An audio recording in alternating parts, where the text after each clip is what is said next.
Hidden Killers Live with Tony Brueski, Stacy Cole, and Todd Michaels. On July 6, 2024, a woman named Sonya Massey did what any of us might do if we thought someone was lurking outside her home. She called 911 for help. But instead of safety, what walked through her front door was tragedy. Moments later, Sonya was dead, shot by the very deputy who came to protect her, and I'll put protect in air quotes for those of you listening on the podcast platforms.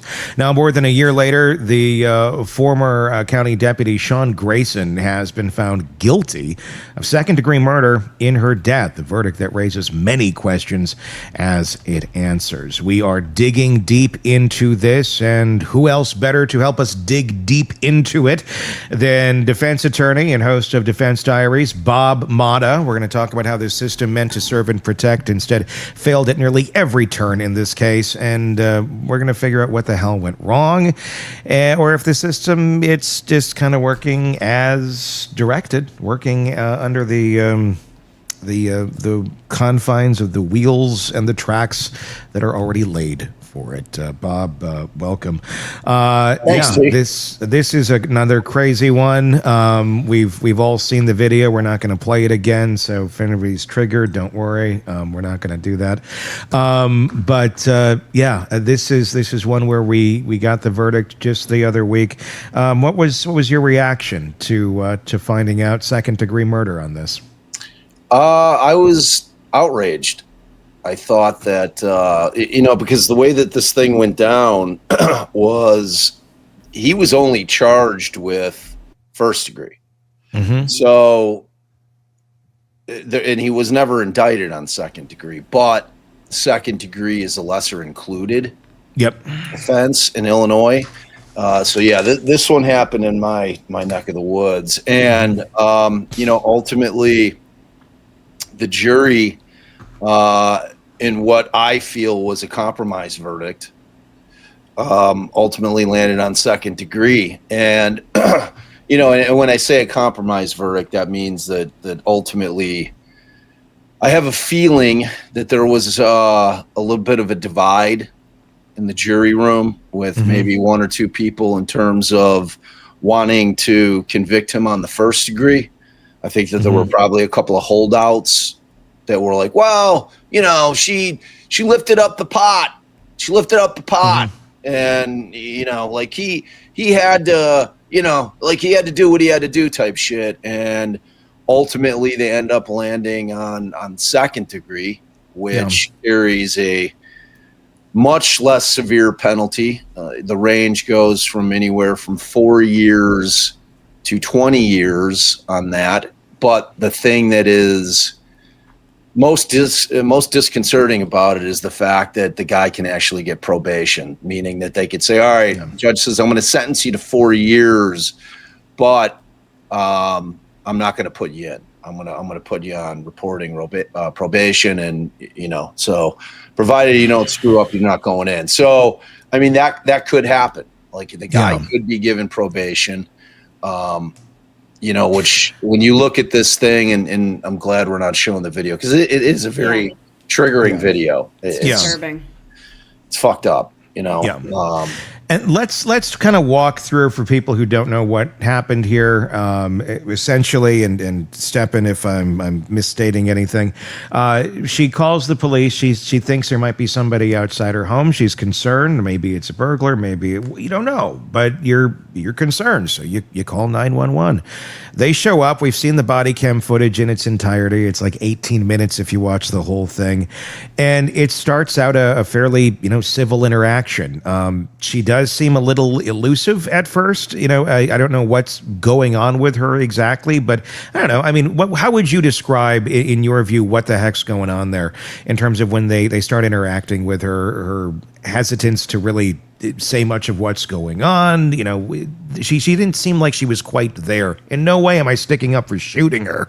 I'm just trying to determine, was there probably a mental health emergency going on or something, do you think? Yeah, there was unequivocally a mental health thing going on with her. I mean, it came out that her mother had made a call in a couple of days prior because she was having an episode. She's suffering from some kind of mental illness to the point where she ends up, and I'm talking about Sonya herself, checks herself in the day before into a 30-day to kind of figure out what's going on with her. She's either having paranoia, you know, and when the mother had called law enforcement to let them know that they were going to, you know, that she was going to be going in, and she says this thing that is in retrospect very kind of haunting, in the sense that she says, you know, please don't hurt her.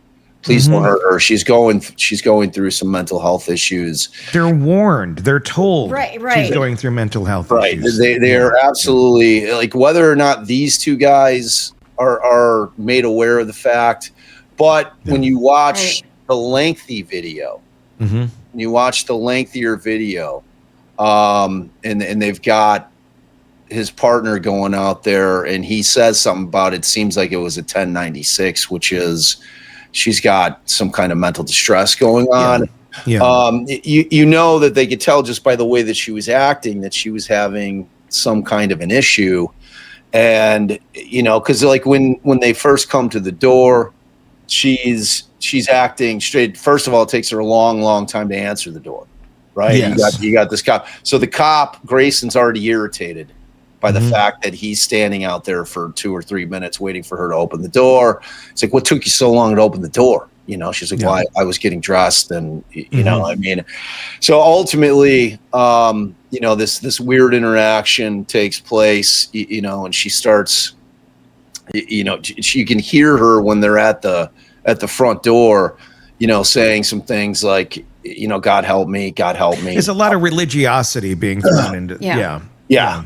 And then ultimately, you know, they start asking questions about the car in the driveway. Whose is that?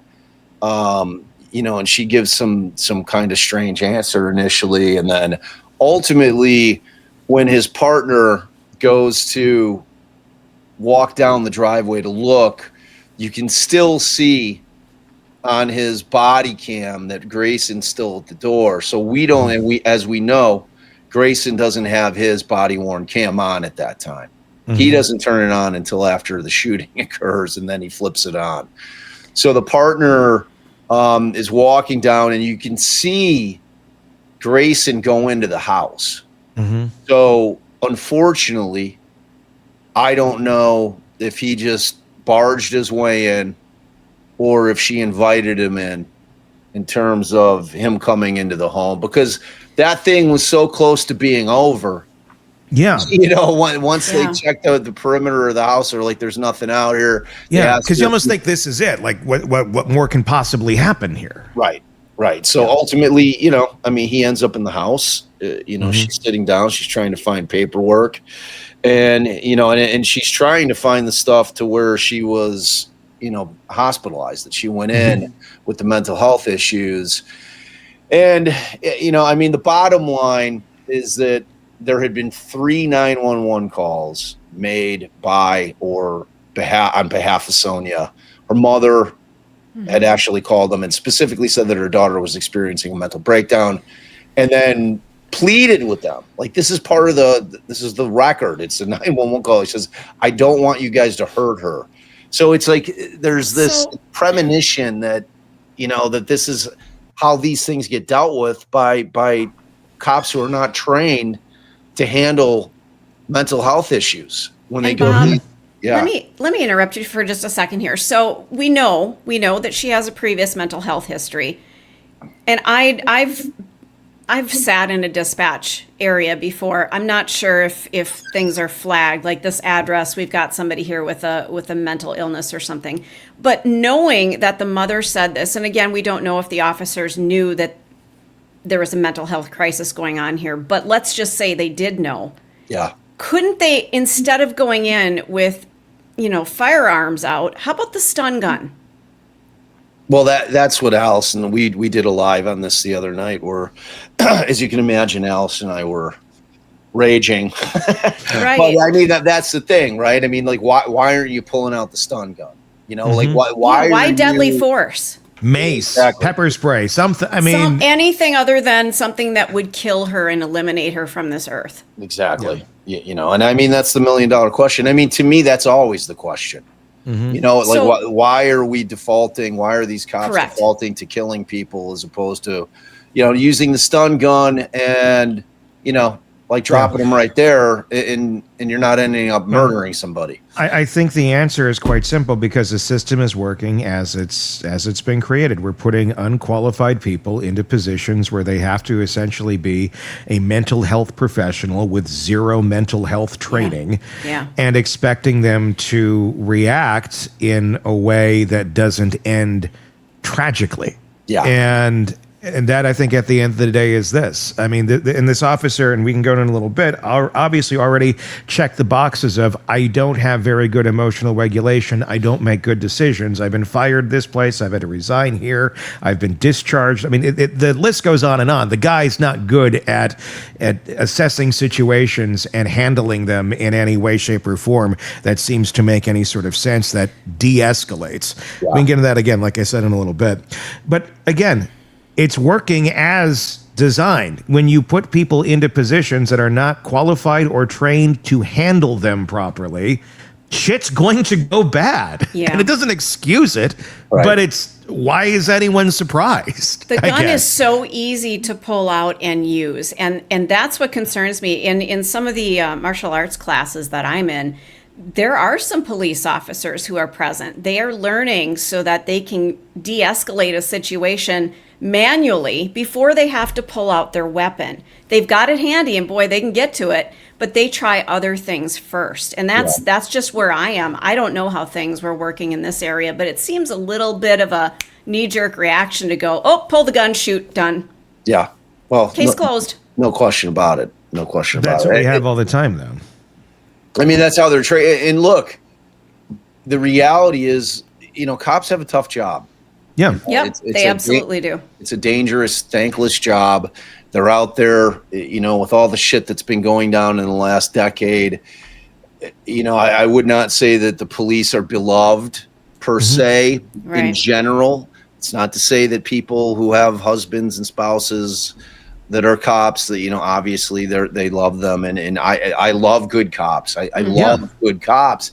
The problem is that when you have that much power that is being given to an individual, and I'm talking about that badge and that gun, which is so much power that you can change the course of somebody's life, not even necessarily just killing them, arresting somebody because you're in a shit mood because they've irritated you, and then you say, oh, you know what, they grabbed my wrist, that's aggravated battery on a police officer, in Illinois, that's a class 4 felony.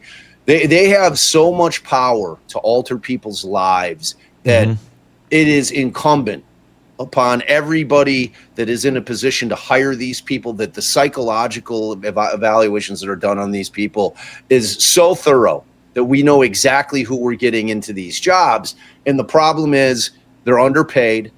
Yep. You know, you're not going to be getting the best of the best. You know, the best of the best are going to say, oh, you know, I went to Harvard or I went to Yale and I want to get into law enforcement. I'm going to the feds. You know, they pay better. It's a more prestigious job. I don't want to be out on the streets doing that. So you've got all of these issues that are going on in terms of the hiring process, wherein once they're out there and they have that power, and if they haven't really evaluated them properly so that you don't know who you're putting out on the streets, it is a very dangerous proposition, because you were talking about people that are going to be experiencing heated events a lot. And if they're a person that cannot handle that kind of event in any way, shape, or form, and they're not trained properly to de-escalate, or if they have a bias, if they're a person that walks down the street and are like, oh, you know, there's a person with black skin, I'm going to cross the other side of the street. But if they saw a person walking, you know, towards them, a person with white skin, that they wouldn't. So they have that kind of like little bias just kind of floating in their mind. that it's not necessarily racism, but it's just a bias. Mm-hmm. Like those people can't be hired to be cops. There's the psychological side of testing that needs to be completely overhauled is where it has to start. It has we to don't. be. We don't. I know. We don't. And that's that. I mean, we know what the problems are here. I mean, at the end of the day, it's not. Well, there's some bad apples. No, it's not. It's we're setting everyone up to fail, and you're making bad apples nuclear bombs. Essentially, is what you're doing. Yeah. You can have a great cop that, and I'm not saying this guy is a great, so I don't want anybody to construe that, but you can have a great cop that can make a bad decision because of lack of training, and lack of experience and lack of being set. And anyone put in any position, if you are not training them and then saying, here, go, like we don't put therapists and qualified therapists to help people if they have no training in therapy, unless you're in Utah. Then it's a different. Then it's a different story. You can basically, the Mormon Church says you're good. I'm kidding. Anyway, but no, that's the thing. We don't do this in other areas. Why are we doing this here? I mean, 99% of the job is psychological. It's dealing with mental health problems of people, which is why they're in the position of needing to call 911 because something horrible happened. Somebody made a bad choice. Some sort of accident happened, and it comes back to mental health. And that's a majority of the problems and the calls and the reasons. And we do nothing to train them. I'm sure there's some lovely department out there, or maybe a handful that do, but that will come down to budget. That will come down to who's qualified to take these positions. And what we have here in this case was Sean Grayson here, who was let go from other policing jobs, resigned. Six agencies in 4 years. 6 agencies in 4 years. Yeah, Clearly, that's a problem. Not great. But because, I'm going to assume here, because they needed a body in that position. They needed to fill that quota. We need somebody here to hit this beat and to be able to do the job. We're basically going to hire anybody that can remotely fill that void, and that's what they did. And when you hire when you hire people just to fill that body space that you need, you end up with body counts. Yep. And that's what they got. Yep. And yet, this is everywhere. This is almost every department in the United States. Why can't we fix this? Where would it start Tony, to fix this? We have a great comment. Pardon my interruption, but it's exactly what you're talking about. There's no mental health to care for these people, period. This is from Philip Murphy. So police are spending far too much time dealing with this, sad as it is, period. We need mental health available. I'm a nurse and have seen this far too often. They go to emergency and back on the street with family unable to deal with them, then back to emergency, revolving door with no care. I saw this as an EMT back in 2016. People where they're hallucinating, they're seeing things, take them to emergency, and then 2 days later we get the same call. They're back. They're back home doing exactly the same thing. Nothing happened. They went to emergency. They were dealt with for the day and then released, and there's nothing you can do. They just keep calling. They are repeat just a cycle. offenders. Yeah. Yes. Yeah. No, it's a spot on comment. And from the defense attorney's perspective, I'm on the front lines of it far more than the prosecutors are, because like I'm dealing with the folks, and it was for the 2 decades plus that I was trying cases and handling these cases in court and trying to go in and have discussions with these prosecutors to make them understand that almost everything that is walking through those doors is either related to either addiction and or mental health issues, or both, combination of both. And to have them simply not recognize that and just ignore that fact was so frustrating. It's a systemic issue. Yeah. And we, like, our society is not getting better. Mental health. We are getting worse and worse and worse. It's like these phones that we're all on, like everything is snowballing to where if you just walk out in any major city, you are going to see it's like The Walking Dead, where you have people that are just wandering around. It is in a state of just mental distress and mental illness that is like coursing through their minds, wherein they cannot tell the difference between reality and what is going on in their mind. There is no way for them to be able to control that. It's like, mental illness isn't treated the way that we treat other injuries. If you break your fucking arm, you go to the hospital, they put a cast on after they take an x-ray, they set the bone.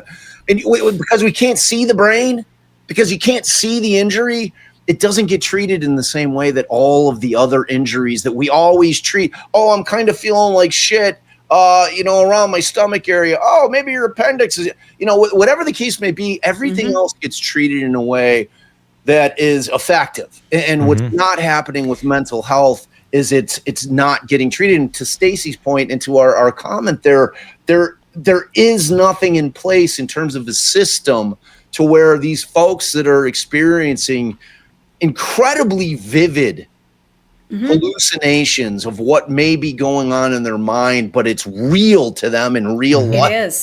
It is. And like when people don't know how to deal, like including their family members, forget about the cops, like the people that are closest to them don't know how to deal with it.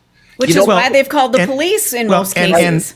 And the power is with the ill. The power is with the sick person, the person who has the issue. Because the way that our system is currently set up, that person in most cases needs to be the one that says, I'll get help. I need help. Right. And more times than not, statistically, that person doesn't think there's anything wrong. And a family member, a loved one, especially someone who's not living with that person, they don't have the authority to go and say, this person needs to be in this hospital. They need to go into a mental health hospital. We don't have that ability anymore. And if they're there, it's a very small hold and then release, because we are not equipped to do this. Everything has been put down to a local jurisdiction level. That's why we don't have state mental hospitals anymore. And that's a whole other conversation of either they're great or they were horrible or somewhere mixed in between. But we've never revisited this idea since they got rid of all of them. And then lo and behold, you have this massive homeless problem and all of these people who are mentally ill on the streets. Gee, I wonder how that happened. Yeah. And it's been getting worse and worse over the several decades since we got rid of state mental health hospitals. And the reliance was, well, locally they'll deal with it. No, they won't. If they don't have any budget to do so, they're not going to. That's why we have. How are you dealing with it? Like, what does that mean? The local, they'll deal with it on the local level. How? It means we're going to put you in this low-income housing over here, maybe, if you can get into it. If not, we're just going to let you wander around the streets talking to your basketball like it's a baby. And Tony, you just and we know exactly what we're talking about. And because we had. I'm not going to go into great detail, but across from our radio station, we had.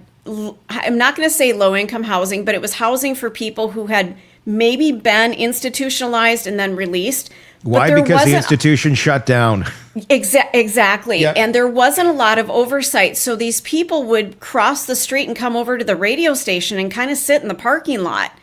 And there just wasn't anything going on for them. There wasn't any structure, nobody watching over them. They were basically on their own and shouldn't have been. And they just congregated in our parking lot. It was very unsettling. Yeah, that's the personal example I have of seeing that exact thing where the institution's gone. Good luck out on the streets. And these people, they were in their delusion land because of their mental illnesses that were going on. And again, we have exactly what you're saying. We don't do anything in our country. We treat it like, just brush it off, take a little tussin, walk it off, right, and you'll be good. Yeah, rub some dirt on it. You'll be good. And like we could talk about this for 10 hours. I know. But I mean, like another issue with it is a lot of people that are initially treated and they're able to diagnose, say they have paranoid schizophrenia, and they're given medication.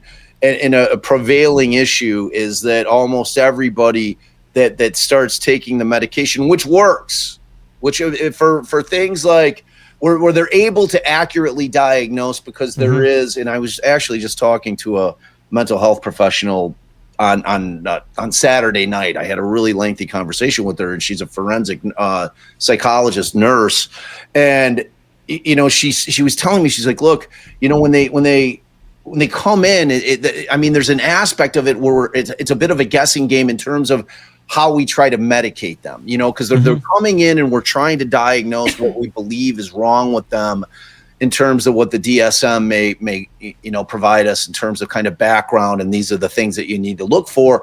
But like, once we diagnose them, and if we find, through trial and tribulation, what may be working in terms of medication, and then it does work. What happens with a lot of people that are suffering from mental illness, when they're on their meds and they realize that it's working, they think that they've been healed, not realizing that they haven't been healed, that that's not what it does. The medication doesn't heal you. It just, it resolves the issue, but you have to keep taking the meds. And what happens is they get off the meds because they may not necessarily like the way that it makes them feel in certain ways. Or they feel fine when they're on it, so they think, I don't need it. Think they're healed. And there's no one there to make sure. It's like a vicious cycle, man, and it's really frustrating. And there's the thing is, there's so many obvious pitfalls as to how this won't work, and it's like, well, we got to let it.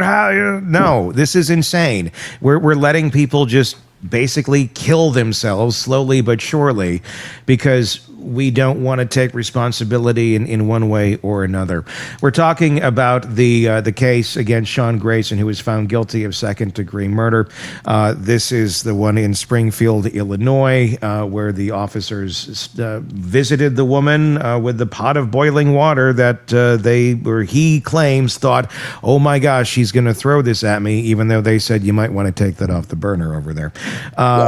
I mean, it's utterly insane. Let's talk earlier. We were talking about first-degree murder versus second-degree murder. He was found guilty and it was charged with the first degree, found guilty on second-degree murder on the lesser charge. 4 to 20 years, basically, is what that is. There is a possibility of parole that could take place here. First-degree murder, to the layperson, what I would think about it would be, well, premeditated. I don't think Sean Grayson walked into, was outside that house going, I'm going to shoot her. I can't wait to get in there and take her out. Well, this is where I want to correct you. Yes, and this is why you're here. This is why I'm bringing this up, so you can straighten that understanding out. Yeah, so premeditation can happen in a matter of moments. Okay. Like the concept that people have to be plotting some shit is not how premeditation works. Okay. So as a matter of fact, when she says the thing about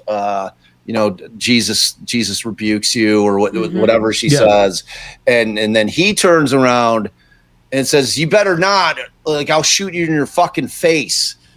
That's premeditation. Like that in and of itself, that shows that had already entered his mind. And what does he do? He shoots her in her face. Yeah. So like that amount of time, premeditation can happen in that short of amount of time. Okay. And so first degree, the difference is, and I'll read you what kind of the statute is. It's intended to kill or do great bodily harm, or knew that his actions would cause great death or bodily harm, and acted without lawful justification. So that was where probably a couple of people were hung up, because his attorney, and I'm talking about Grayson's attorney, probably did a halfway decent job selling the jurors on the concept that, okay, well, she had the pot, she had the pot, she was going to throw the water at him. And like, so then second degree in Illinois is where the defendant acts under a sudden and intense passion resulting from serious provocation, or that the defendant believed that their actions were justified, like self-defense, but that belief was unreasonable. So that's where they got him on that. So, but they landed on the fact that they believed that Grayson believed that his actions were justified, but the jury came to the conclusion that, okay, we're buying the fact that you believed that she was going to throw that hot water at you, but that belief was unreasonable. therefore we're finding you guilty of the second degree. All right. So that's where this whole thing lies. All right. And it's that concept of, I mean, I watched the video. Okay. And I was telling Allison, I'm like, let's go test this. I'm going to stand on the other side of the island. And I like, you don't have to have boiling water, but I'm going to give you a pot that size. And I want to see if you can hit me with the fucking water from 10 feet away. All right. Like, I want to do this because as far as I'm concerned, you just take a step back or to the side and you're not getting hit by hot water. I mean, there's so many things he could have done. Reality is but he goes towards her. Right. He goes towards number one. She wasn't even talking about the water. She wasn't bringing up the water. They brought up the water. You got something on the stove over there. So what does she do? She takes it off and she's heading towards the sink, which actually happens to be towards where the officers are. The officers continue to move towards the boiling water. Right. Like, if you're concerned about this, back the fuck up. Right. Aren't they taught to back away from a threat? Yeah, you already clearly are aware that this woman is not in her right mind, that things aren't great. So there is the distinct chance that she may make a horrible choice and throw water. That could possibly happen. I get that idea running through one's mind. But why are you going towards it? Why are you, I mean, and then the other possibility here, other than taser, other than pepper spray, other than 50 other things that he could have done, when you shoot, why are we going for a headshot? Right. Your point blank range. Why don't you shoot her arm where, or just somewhere, or leg, somewhere, some non-fatal shot. Anywhere 3 times. She's going to drop the pot. Yeah, anywhere anything. she gets shot on her person. Shoot the pot. Right, shoot the pot. But that's the thing. Like when you watch that video very closely, and it's a little grainy, she does go over to try to pour the hot water out into the sink. That's when he screams, "I'm going to fuck," and that's when she says the rebuke thing. He claims he doesn't know what that means. Like this fucking moron doesn't know what the word rebuke means. He's like, he thinks it was a threat, which it wasn't. And then he says, "I'm going to shoot you in the fucking face" thing. So while she's in the process of dumping the water in the sink, she drops down to the ground. And then he's screaming at her. And then she stands up. And if you'll watch, she's got the pot in front of where he said he was going to shoot her, which is her fucking face. She's shielding. Right. I mean, she was never throwing the pot of water at this guy. And then she gets on the ground. She literally you hear her, from what it sounds like to me, is like, "I'm sorry. And then he fires. Yeah. She's on the ground. The pot's down on the ground with her. And then he shoots downwards towards the woman who's already cowering in fear. And this is somehow okay. We talk about the mental health, obviously. This woman obviously experiencing a mental health emergency. What about the mental abilities of Sean Grayson? That's what I want to talk about. Yeah, because are they not screening at all for like these people? Like clearly, I don't think Sean Grayson is mentally stable enough. Considering you lost 6 jobs in 4 years, is that what the sociopath? Yeah, let me go through it real quick. So let's do it. August of 20 to July of 2021, he works for the Pawnee Police Department part-time. And from February of 2021 to May of 2021, he gets hired on part-time at the Kincaid Police Department. From May 21 to December of 2021, he gets hired part-time at the Verdon Police Department. These are all little towns around the area. From July 21st until May 20 of 2022, he works full-time for the Auburn Police Department. He's shit-canned there, or he quits, whatever happens. And then May of 2022 to April of 2023, he gets another full-time job at the Logan County Sheriff's Office. And then finally, whatever happens there, he's discharged, he quits, whatever. In May of 2023 to 2024, Sangamon County Sheriff's Office hires him full-time. So that's 6 agencies in 4 years, but it's worse than that. This fucking guy has 2 DUI convictions. Okay, 2 DUI convictions. You can't even get into fucking Canada with a DUI conviction. This guy has not 1, but 2 convictions for DUIs, and he's continually being hired on by law enforcement. How is that happening? I don't know. I don't know. And I don't know, because I mean, obviously it seems every state's different in this. Are and maybe you know the answer to this, maybe you don't. I don't know. Are they? Does the records follow the officers from place to place as to why you were fired, why you quit, why you were let go, whatever the hell happened, or is it kind of like the school district system where it's like, the medical system, like doctors, when they like that, or the Catholic Church, or everything else, where we shield everybody from their former fuck ups. Exactly. So I don't know the answer to that. But they call it like a wandering officer. Like that's a cop who bounces from. Well, they have wandering teachers too. We've talked about that. Yeah, exactly. Yeah. So and if they get forced out for misconduct, but they're not formally terminated, it doesn't fucking follow them. Like that's where they give them. That's where they give them like the little pat on the butt and say, okay, well, like we could either formally shit can you, which it's going to have to be written up and it's going to be put in the system, or you could just fucking quit and walk away, and then we don't have to do it. And then when they're doing that, and this guy was also discharged from the Army for misconduct. Well, and there's the biggest red flag of all. It's crazy. So it was characterized as general under honorable conditions, but the reason was serious misconduct. So, I mean, like, this guy is just not the ilk of human being that you want out there with that kind of power, that gun and that badge that I was talking about earlier. It is way too much power for a person that is unhinged or having some kind of problems. And if he served, I don't know if he was in the shit. I mean, if he was in the shit and he's a veteran, like, he's probably suffering from PTSD, because that's a fucking nightmare. War is hell. Yeah.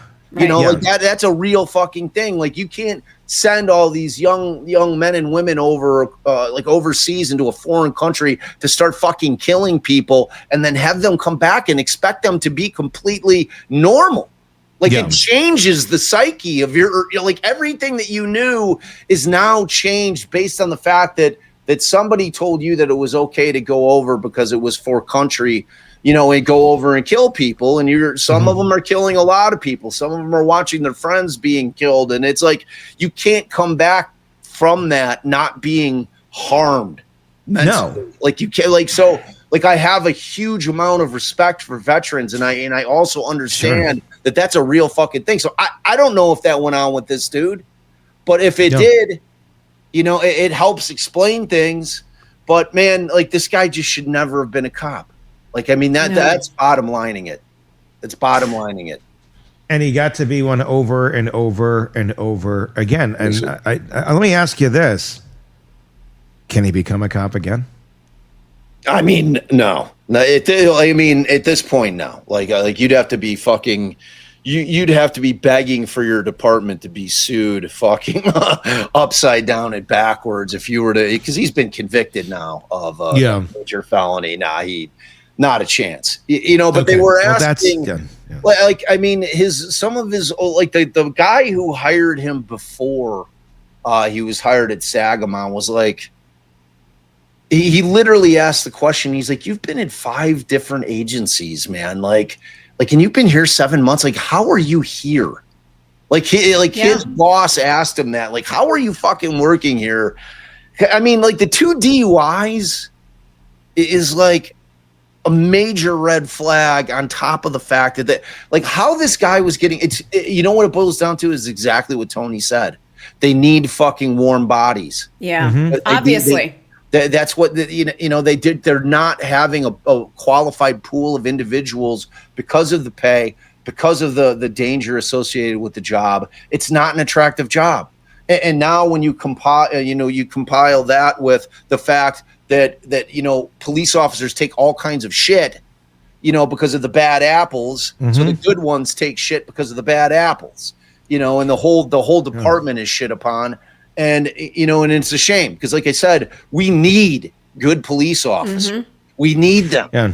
And then as communities, it's like, well, let's defund it. Yeah, defund it. That's it's like it's the same genius idea that we have in our school system, which is currently how it works. The worse you are, the less assistance you get. Yeah. The less educated your children, the worse homes they come out from, the more you would think, well, if there's a problem in any other point in life, you're like, these people need some help. Like let's help them get educated. Let's try and fill in the blanks a little bit where the levels are low over here, and that will ultimately take some more money and some more funding to get more educators and to get more people here to help those people along. No. In America, what we do is we say, "Oh, well, you're failing. Let's take the little scraps you have left and get rid of that too. Oh, let's test all these kids. They're not testing well enough. Well."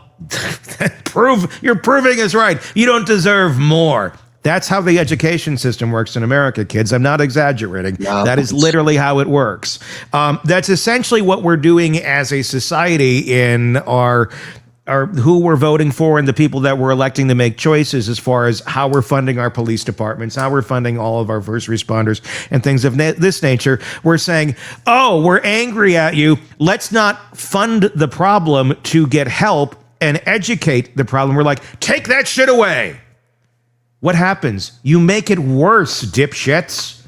If we decided to go, let's go for somebody who's going to educate our people better, educate our officers better. Let's make sure that they're getting the training that they need for our existing ones. Let's up the pay. Maybe that'll increase the odds of getting qualified individuals in. And look, the officers here are getting training and they're treated well and they're treated right. You know what happens when you do that sort of shit? Crime goes down.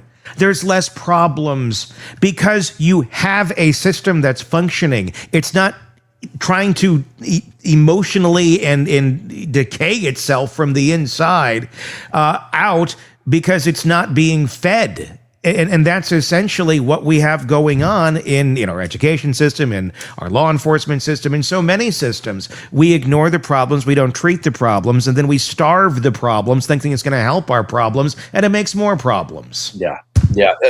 Sticking the head in the sand is never the right approach.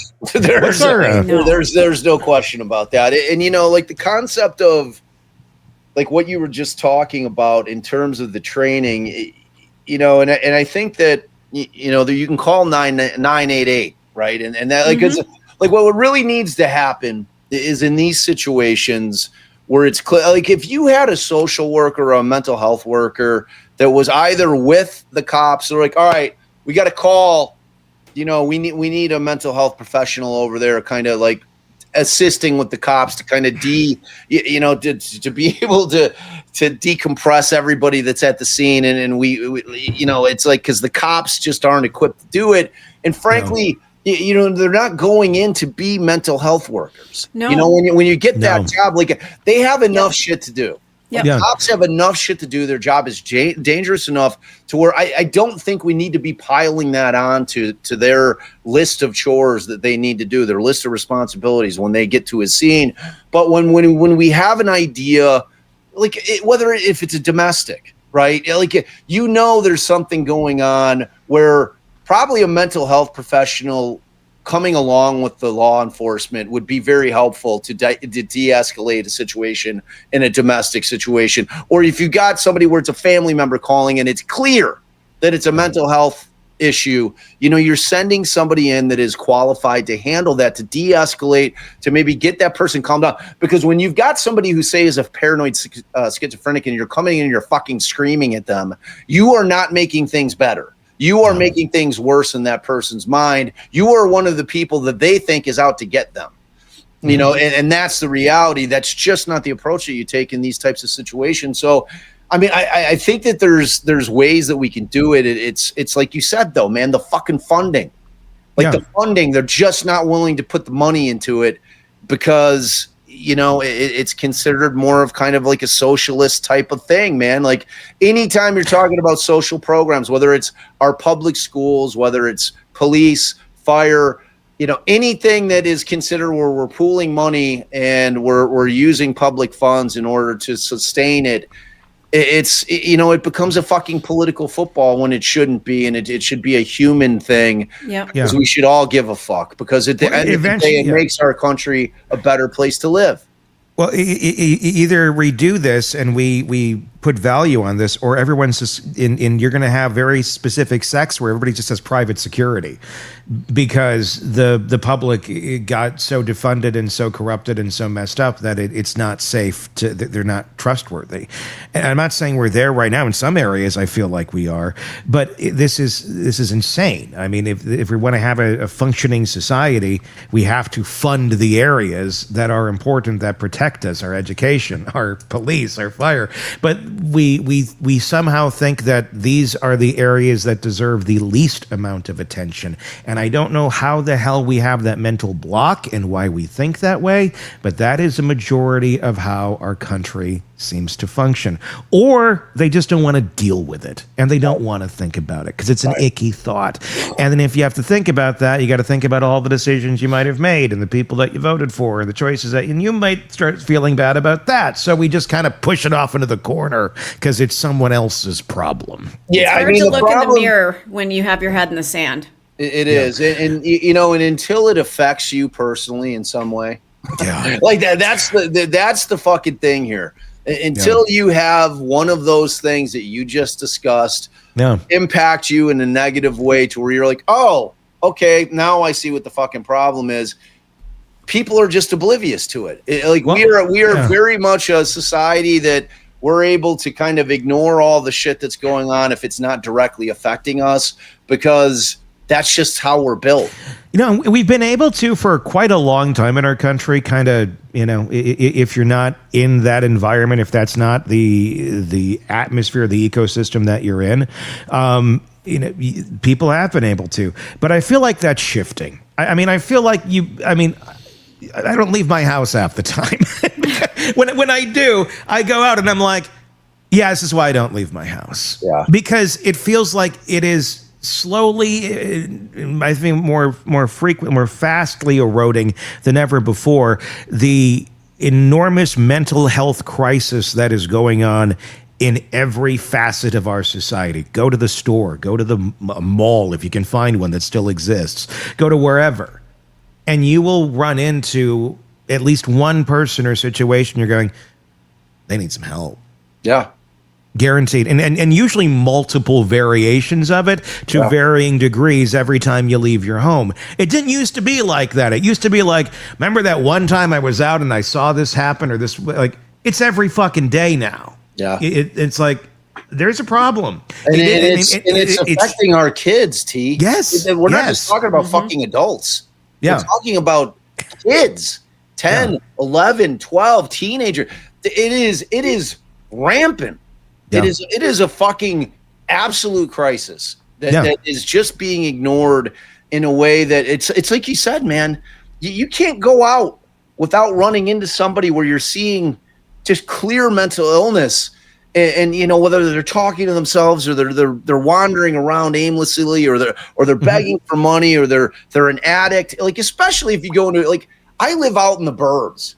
And I still see it. But when I go down, I was in the city this weekend for Halloween, went to a couple of concerts. Man, it is everywhere. Yep. It is everywhere. And all of our heads are so far up our asses with these fucking things, man. Yeah. Like these fucking things, I'm putting a huge amount of the blood. Those need to go away. We need to reconnect as human beings. And, like, we really do. Like this is like we are living in the weirdest time that I can even possibly imagine. It's like a fucking science fiction novel. You know what I mean? Like it doesn't feel real. Like you can't have a conversation with anybody. You hear people use phrases like, "Are we living in a simulation?" And it's like, I don't think we are, but I get the reference. But it feels like it. It feels like there's we're the fucking Sims, and there's some asshole teenager up there with his mouse going, "I'm going to start this shit on fire for you today." I mean, it's just, what are we looking at in the comments right now, Stacy? What are people saying? Oh, lots of great stuff.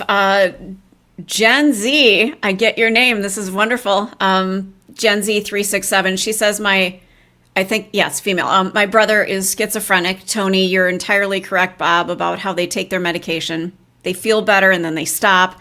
My mom has to take him once a month for a shot. She has to plan her entire life and vacations and everything around it because if he doesn't get his shot, then he goes off the rails. So there's a family that's actually taking accountability and That's and few and dealing. far between. It really is. And the thing is, even families who want to take accountability, who try to take accountability, at the end of the day, it's up to that person with the illness to allow them into their life. That person has every right to say, no, you can't help me. I'm going to do it myself. You can't. There's nothing to force that person to take those medications. Right. There's nothing to force that person to get help until they've self-destructed in some way, shape, or form that hurts themselves or others, while we sit here and wait and watch them to do so. And I mean, it's so good that that's going on, that this is a dynamic in that family where at least mom is there, and that your brother allows mom to come in and help, because there's so many cases where families, they literally have to give up because they're pushed away by the government, by the way the rules are, of like, well, you can't force your way in there. You can't do this. You can't do that. Well, they're going to die. Well, we get this. This is how it works. Mm-hmm. Yeah, that's how it works. Frustrating, man. It's frustrating and scary. It's scary. Yeah, without a doubt. Coming up, January 29th is going to be the sentencing hearing. What are you expecting, Bob?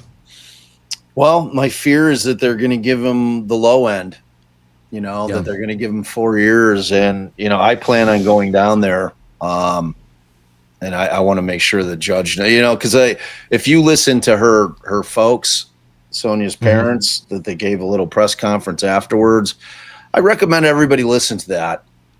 It kind of puts it into perspective in terms of, what the right thing to do here is. Tony, if that was me that walked into that house and I'm not wearing a fucking gun and a badge, I guarantee you that I am convicted on first-degree murder. I don't give a fuck what that guy's job was. He shot her and he murdered her in cold blood. Mm-hmm. A woman that was called to his house or to her house to help her. And that was the end result. And it's not that complicated. Like they could try to make that 10 seconds seem like whatever it is. But I mean, that guy killed her in cold blood. She was no threat, And the reality is, and this is, I'm not trying to sound cold or callous, the guy's track record, if it wasn't going to be her, somebody else. Yep, someone else. It was a matter of time. He's one call bomb away from making a horrible, horrible decision, because number one, he wasn't qualified to do the job he was doing. And if that safeguard would have been in place, we wouldn't be having this conversation about this guy specifically today. 100%. Yeah. Your thoughts in the comments section. Be sure to leave them and let us know your thoughts, and be sure to press subscribe wherever you are downloading podcasts so you don't miss any of our coverage of this and the many cases that we follow right here. Bob's podcast, Defense Diaries, and the Buried. Where are we at on that right now? The Gacy. It's doing great. It's doing great. Buried inside the John Wayne Gacy investigation, where it's doing well. Still got to keep getting it out there. Got to keep people that listen to it, make sure that you're giving it a rating and a review, and make sure you're following it. It's I'm really excited about it. I'm actually having Michael Chernis come on the show, the guy who played Gacy. Yeah. So I thought he did a fabulous job, and I had the opportunity to interview him with you on your show, and that was exciting. And we'll probably get a little bit more into the weeds. Because he won't have somebody behind the scenes saying you got 45 minutes. 5 seconds. Yeah. Got to move on. So what would be really fascinating? Have you tried this? Have you tried to get the gentleman on who played your dad? He followed me on Instagram, so I'm actually going to hit him up too. Yeah, Michael Esper. He did a great job. That would be fascinating. Yeah. Check that out. Have all the episodes dropped now on your series on Buried? No, man. We just dropped episode 9 today. We're slow playing it. Yeah, but we're dropping 3 episodes a week.